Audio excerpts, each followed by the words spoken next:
Hi everyone and welcome to BIM 360 Glue. In this video we'll take a deeper dive into the Clash tool within BIM 360 Glue.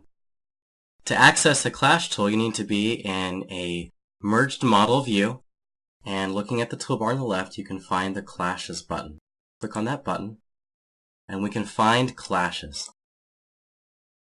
So to do this, in concept you're comparing one model to another. So in this case, I want to compare the MEP model to the structural model. On the next route, you can give it a tolerance.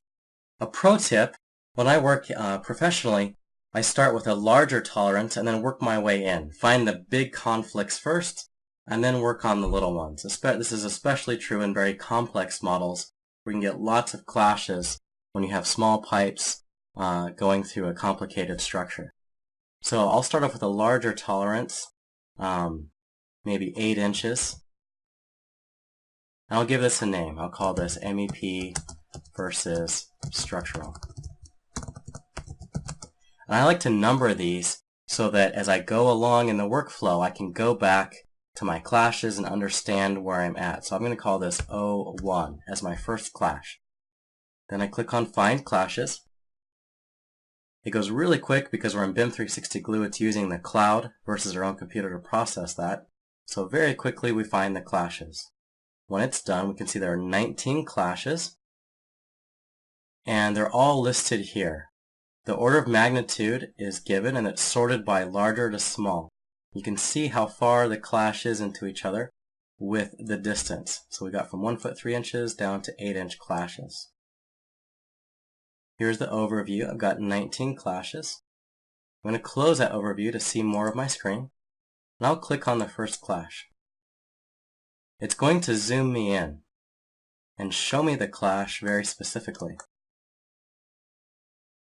So you can see clash number 1 on the left. I've got a rectangular duct which is shown in red, and I've got a W flange which is shown in green, and I can see the clash. The two objects overlap by 1 foot 3 and 1/16 inches. So that's a solid clash that we need to resolve. So I can select that clash and I can notify a team member. I like to notify several clashes at once. So let's scroll down. You can start to see the different clashes here. You don't have to do every single clash. As you can see, Revit gives you some hints. BIM 360 Glue gives you some hints that clash is this entire branch line. So if I fix it over here, it will fix the entire branch line. So I can scroll down and maybe pick a different clash that's part of a different system. So let's scroll down to the end. This might be that lower branch line. So I'm going to select this one. And just for example's sake, I'll select one in the middle. So I've got 3 clashes. And I'm going to click the Notify button. I can add comments before I do, or email one specifically. But I want to send a big notification off to the MEP engineer. So I'll click Notify. I've got 3 checked. And let's say I'm the MEP engineer, so I'm going to select Send to Reed Johnson. And I will say, these clashes require moving ductwork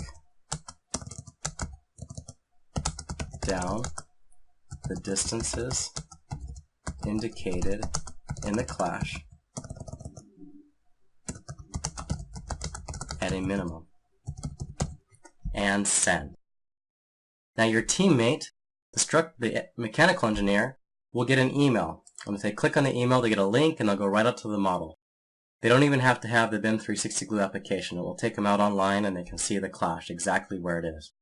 If they're working in Revit, they can go right to their application and resolve the clash. And we'll do that in part 2 of this video.